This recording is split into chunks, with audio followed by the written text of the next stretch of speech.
you don't have, unfortunately, a good likelihood of being successful if I were to put you on probation. And Mr. Coleman's right. We're tired of it. And there's got to be something done. So in cause number 25, DCCR 1759, I'm going to find that you entered your plea of guilty freely and voluntarily. I'm going to find sufficient evidence to find you guilty. And at this time, yeah, I appreciate it. I'm just on that constraints where it's right when you need.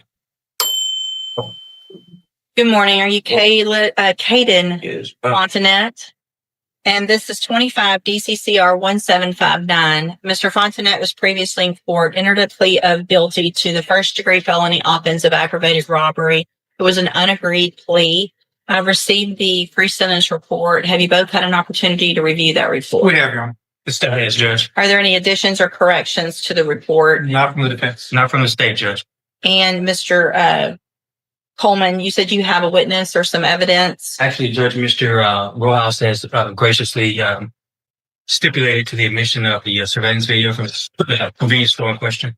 So Okay. I need to call my custodian record with court's permission. First of all, I'm offering states one. No, Judge. Make that states two, because this one was the plea admonishment documentation, please. I'm offering states two. No objection. States two is admitted. Permission to publish. Yes, sir. Any other evidence or witnesses? So just brief argument if I may. Any other evidence or witnesses for Mr. Rojas? No, Your Honor, just like. Mr. Rojas, you may make argument. Thank you, Judge. And obviously, after seeing that video, it makes what we're asking for harder to do. And what we're here asking for this morning, Judge, is probation. Mr.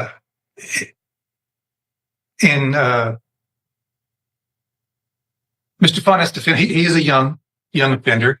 I know the court is tired of hearing the same story over and over, young guys with guns in here.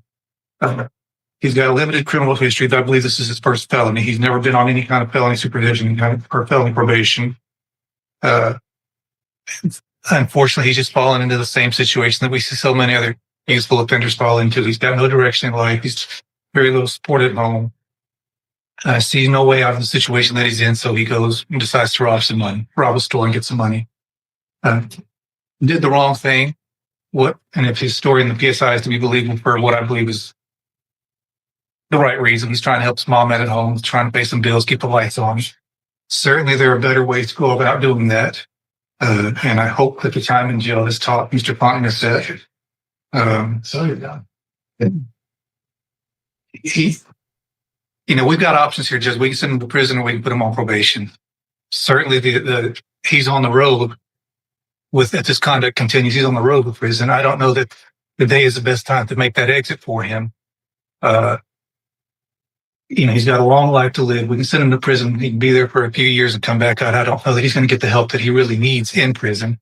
There are programs available on probation that if he's serious about turning his life around, like he says in the PSI, those programs can help him. And if he does take advantage of those, it in turn would make the community a little bit safer, because there'd be one less guy running around with a gun when he does get out of prison, if that were the road that you chose to take. Planning on living at home with his mom. I think he has some younger siblings there. To his benefit, before he was even arrested, he started a GED. I think on the night that this happened, he had just finished a GED class and made a dumb decision to go hang out with these guys that he should not have been hanging out with, and did this robbery.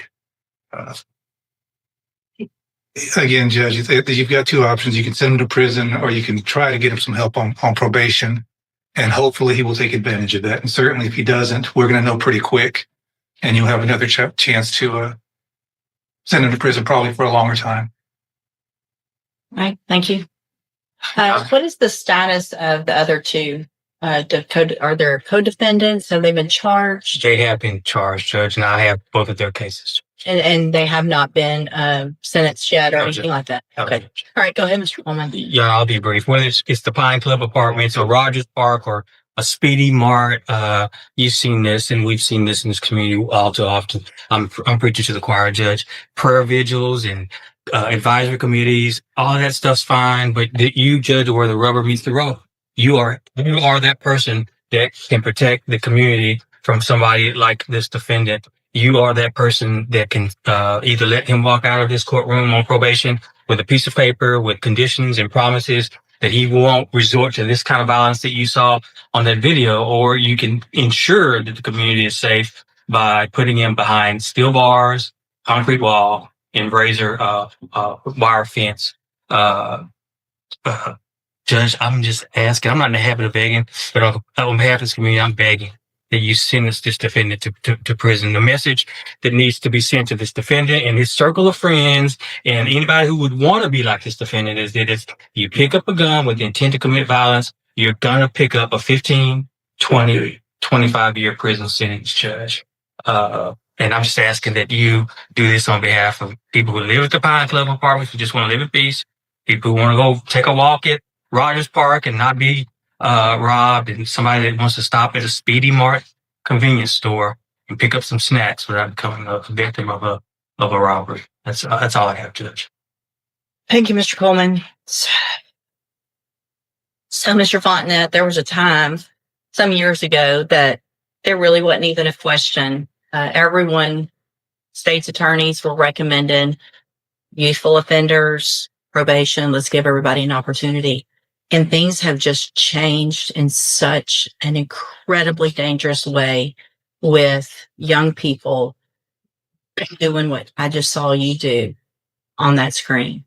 I cannot imagine the fear that that person had that was working in that store, that he now has just trying to go to work, make a living, and go home.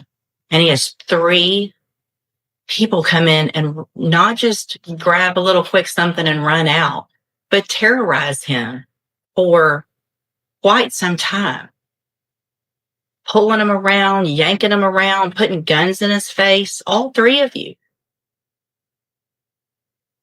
I also, in addition to the PSI, get jail incident reports. And you apparently like to fight and jump people, which is what's been happening in the jail. So it makes it very difficult for me to go, oh, this is somebody that's going to get out and behave, who can follow the rules, because you can't even follow the rules in jail.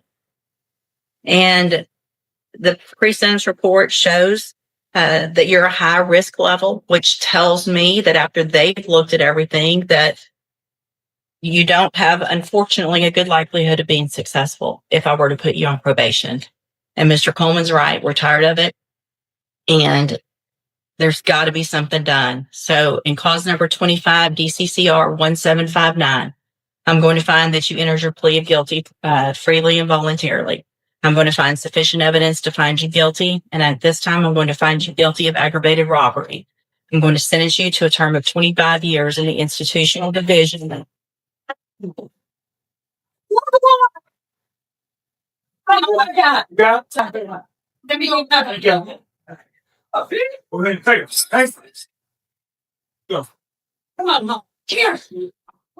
going to sentence you to a term of 25 years in the institutional division of the Texas Department of Corrections. You will receive credit on that sentence for any time that you've been in custody that the law gives you the right to receive.